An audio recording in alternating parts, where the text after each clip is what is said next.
What is a role-playing game? What does it mean? Aren't we just role-playing here, right now? Yeah. It's East versus West, Joe, today on Nerdstrodamus.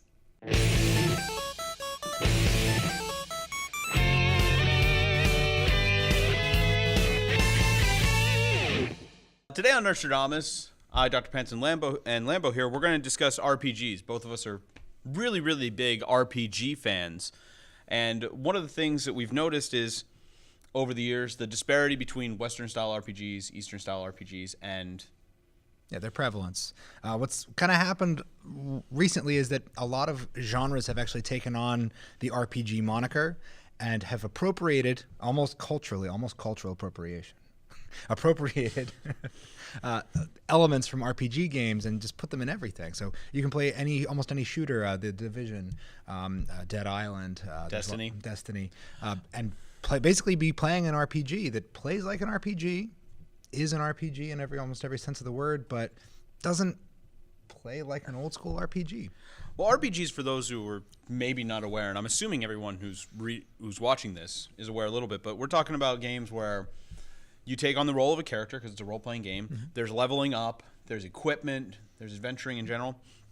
And back in the day, there was this big disparity between Eastern from Japan and Western from, our area style RPGs. Eastern being more things like Final Fantasy, Chrono Trigger, Xenogears, Grandia, those kinds of games. Yeah, all the games that essentially took D&D as their base, Well, originally Final Fantasy did, but it evolved into something more because it came very, very story-driven. Mm-hmm. Whereas games in the West that took their idea from D&D, not as story-driven, much more open. Mm-hmm. You had things like Ultima and Elder Scrolls, and I want to say things like Diablo. Sure.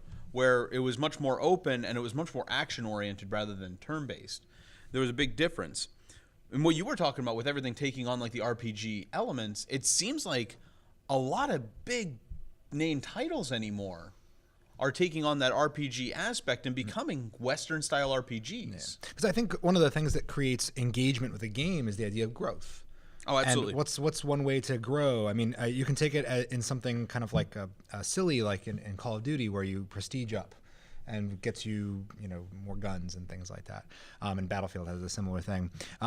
But that's kind of, nebulous, and how well you do really doesn't always translate into, how long you've been playing. Exactly. Whereas something in an RPG, the amount of time you've been playing, the amount of battles you've gotten into, how much you've actually worked at something, translates into how much better you are. You level up, you become stronger, smarter, access to better. Yeah. And while it's not the rule always that's the way it goes. That it always equals experience points. We kind of like that level of progression. Yeah. And I think that's the thing that a lot of companies have sort of appropriated into their games, that they like the idea that, our players can, work really, really hard and their character can be more powerful throughout a game. Destiny being kind of the main one recently that is, we've kind of put a lot of time into. Yeah. The funny thing is while so many games nowadays are taking on RPG-style elements, things like even Grand Theft Auto, and you mentioned like Call of Duty and Battlefield, to an extent, there's that level-up aspect to it. One thing I've noticed, going back as far as like from the Super Nintendo PlayStation era up to now, is while everything's taking on Western RPG aspects, it seems like JRPGs, Eastern-style turn-based RPGs, are becoming fewer and fewer. Yeah. Or they're changing. Yeah, and a lot of JRPGs now, unfortunately, are kind of not empty experiences, but they're lighter experiences. I would argue that they're heavier because just in terms of story. Because if you go back to like the earlier Final Fantasies, there's this sense of joy and adventure playing them. But if you go back to the latest main series one, that's a single player experience. I'm not going to count 14 because it's an MMO, but 13. I like 13. I really do a lot. Sure. But as far as that game goes, it feels joyless. It's really heavy. The plot is all doom and gloom. All the characters are really sad all the time, except for Snow. But that's why he was like my favorite character. See, I'm looking at a lot of other games, kind of like Disgaea and the Hyper Dimension Neptunia games. I know. But these are sort of games that have taken the gameplay and the style of RPG, but have kind of pared it down into just, the core aspects. Like, here's a little set of story, here's a tiny little hub world to go around in, and it's not, a full RPG like it could be. Right, but that in itself is the problem then. 13, I don't think, was the full RPG experience because the story wasn't joyful. It didn't have a lot of the charm. And yet you mentioned Disgaea and Hyperdimension Neptunia, and those games are like just packed full of joy and charm and fun, but they don't have the same kind of urgency to them. No, and they don't have the epic nature, really. You don't get the idea that you're playing through a story that takes people from, to the ends of the earth, kind of like an old Final Fantasy game. Right. Now a lot of Western RPGs have retained that. The Fallout series has some really funny moments. There's some charm and some joy to it. And honestly, as far as modern gaming experiences go, I don't think I've enjoyed games quite as much as the way Fallout and Skyrim have kind of shaped the modern landscape. For me, I kind of always imagine the future being, well, video games could be whatever I want them to be. I could start playing as this type of character and level up in such a way and be kind of my own unique person. And of course, RPGs, that's kind of the intent of an RPG. And so I think that those are actually some of the most modern and revolutionary experiences, and they're RPGs. They are, but that's a Western RPG, and that's all good, well and good. I mean, as far as Western RPGs go, I love the Mass Effect trilogy. It's one of my favorite series of games to come out in recent years, and I get a little obsessed every time I play them. And once again, you get to be your own person with the decision making and everything, create your own character. I mean, like, you played all those games when you were a kid. What were some of your favorite RPGs? To be honest, I got to go back. I mean, the very, very first RPG that I loved was Super Mario RPG. Just one of the best games ever. I think still to this day, the only game to really take Mario seriously. And just, the sense of leveling up in the game was so kind of easy. And a perfect platform to be your first love of RPGs. A lot of people say Final Fantasy Mystic Quest was like RPGs for beginners, but so many people complain that it was too kiddie and everything. I think Super Mario RPG was the perfect introductory JRPG for people, while at the same time not pandering to kids and younger people. Yeah, I think there were some genuinely challenging experiences in the game. It was hard, and there were extra bosses. QLEX is hard. And even the final boss, takes a while to fight. The fight's like a 20-minute to half-hour long fight. Yep. Even if you're doing it right. So I think it was a perfect kind of game, and it honestly spurred my love for RPGs thereafter. How about you? I mean, going back, one of my personal favorites is got to be Final Fantasy VII because that got me into playing them. That and Xenogears, because I have to be a little pretentious, and I love that game. It holds a special place in my heart. So there's some other ones that I could just never get into. Like what? I can't get into Chrono Trigger. What? What? What? Wait. You couldn't get into it? Wait, you're the guy. I watched you beat Chrono Cross. I didn't know at the time that Chrono Cross was a sequel to Chrono Trigger. And let's freely admit here, calling it a sequel to Chrono Trigger is loose. I get you. But nonetheless, what was hard to get into it about? I don't know. I keep trying to play it, and I can't, Okay. I mean, it suffers from the same problem that every other RPG from that era does. Okay, they always start you off, wake up, it's your mom, I'm waking you up, you're dreaming, and then you wake up. Pokemon does it. Chrono Trigger does it, obviously. Illusion of Gaia, Breath of Fire, Secret of the Stars, Xenogears, Breath of Fire 2, Saga Frontier, Tales of the Abyss, Xenoblade Chronicles, Final Fantasies 1, 2, 3, and 5, Ni no Kuni, Persona, Earthbound, Breath of Fire 3. Every Dragon Quest I've ever played, Secret of Mana, including its Japanese sequel, Seiken Densetsu 3, and Breath of Fire 4. They all do it. I know they all do it. They take a long time to get into it. It's I understand that they all start like that, but for some reason, I don't know. Maybe it's the fact that I didn't play Chrono Trigger till I was in my 20s. And that's one of those things. I had the DS version. I had it on the PlayStation 1. I have it downloaded on my Vita. And I go back to it and I try and play it. I really want to play it because I know it's not a bad game and I should love it. But I can't get into it.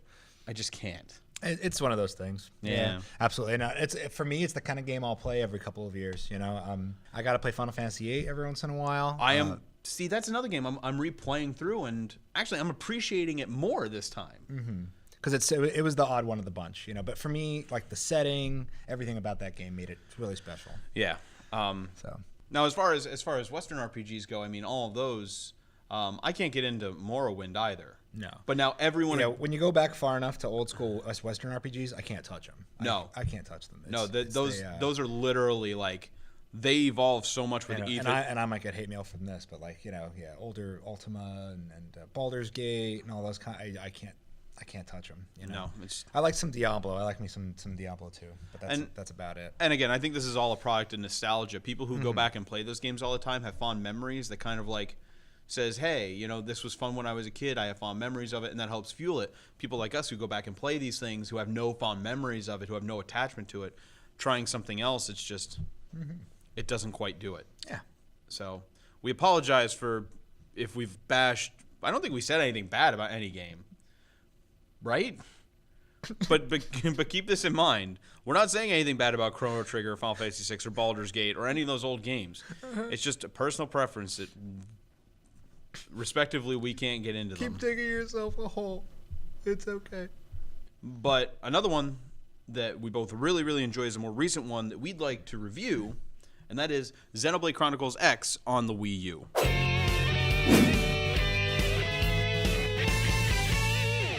Xenoblade Chronicles X is, kind of really, really hyped sequel, and I think it deserves pretty much all the hype. It looks beautiful. It's kind of made ground up for the Wii U. I think takes probably more advantage of some of its resources than most games I've played. It's got online connectivity. Yeah. It uses the gamepad in a great way. Yeah. I mean, I actually have a hard time playing off screen because I want to use the gamepad for the map and for the traveling around and things like that, fast travel. Yeah, the gamepad displays a mini map that isn't just for fast travel, but in the game you're tasked with. You know, let's talk about the basic plot of this game. Yeah. Earth has been removed from the Earthlings have been removed from their home because of an alien war. They send out ships to go kind of seed other home worlds so we can keep living. It's not all that different from like Battlestar Galactica, actually. You know, I've never watched Battlestar Galactica. Oh man, you're gonna get so many people out of you. That's okay. That's all right. But eventually, one of the ships crash lands on this planet Mira, and you're tasked with going out finding resources so that you can keep living because you've got this city there, New LA. And you've got to go out, kill monsters. You become a member of Blade, which is the organization that goes out, hunts monsters, collects resources, explores all this. And the fun thing is you have to actually go to the specific areas, put down beacons. You can change what type of beacon you put down. Whether you're mining, whether you're scouting the area, treasure beacons, things like that. So the gamepad offers this really, really cool ability to just see where all the probes are. You've put things down. And it also labels areas as, is there a giant monster here? Is there a mining point here? Is there debris here? Like, what's going on in this specific area? And the gamepad does a really great job of that. While at the same time, we can do off-screen gameplay, but you lose the map. Online connectivity is pretty cool. Yeah, it's a little bit like kind of like a not quite like Dark Souls or anything like that, where it's sort of like half online. But you can join a guild kind of a situation. What do they call it? I don't remember. You can join sort of like a guild, and it's based on what you want to do. Do you want to farm resources? Do you want to hunt monsters? Things like that. You can travel around with your friends. Your friends can also be online, and you can actually find your friends in the game, meaning like they're walking around. You can actually have them join up in your party, but they're not being controlled. No, they're not being controlled. It's their avatar, and then you could bring them into your party because your party is a constantly rotating group of characters who mostly are NPCs, but you can bring not just your friends, but pretty much any random person who's playing the game. Oh yeah, I've bought all kind of random people in my party. It's a lot of fun. And you go out and you do random stuff. Now, the game is a little MMO-like because you can just take on random quests, go out into the world, and do it. There is an overarching sci-fi story. Yeah. It's a little cliched. Yeah, and at first it's really not like, urgent, at least at first. There's just this kind of sense that you're exploring the world, and it's your job. That's kind of the main focus of the game. Your job to go out and find things. Right.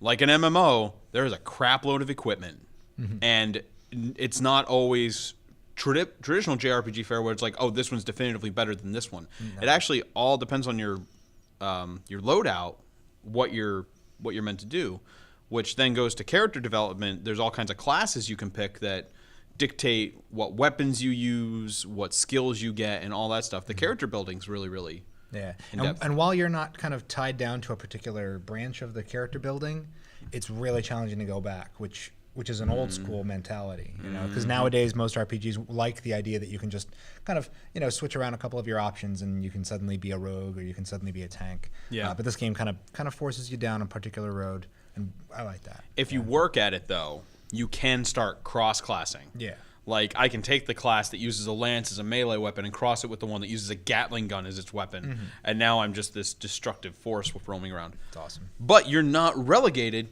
to just walking around. And this is the part that gets me. Because you love giant fighting robots. I love giant fighting robots. We will never disagree with this.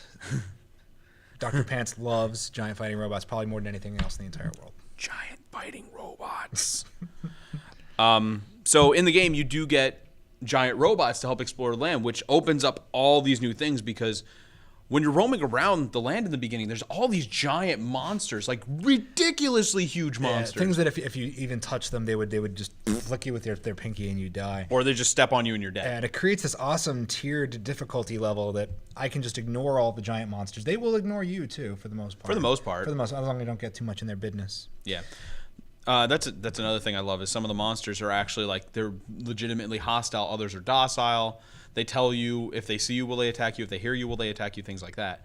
But anyway, going back to the giant robots, which are skells, S-K-E-L-L-S. I don't know why they called them that. They called them dolls in the Japanese version. Yeah. But the skells not only open up the ability to fight all these giant monsters, but transportation. Yeah, because the game is humongous. I mean, and when I said about the game's resources before, I mean, this is probably the biggest open world I've ever seen in a video game. It's huge. I almost don't want to say that because I don't want to contradict myself, but there's a lot of games that just pale in comparison to. You look in the distance and there's this mountain far, far, far away, and the more you get close to it, you're like, that's a real mountain. That I can climb. That little thing that just kind of looked like a texture in the background. I can totally climb that.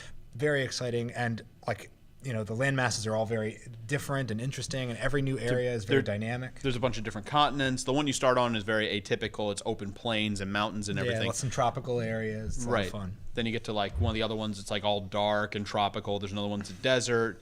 One that I don't know how to describe. It's like white sand and crystals everywhere and looks really cool. And then the one that's all lava and magma, and it's probably going to be the final area. Yeah, but.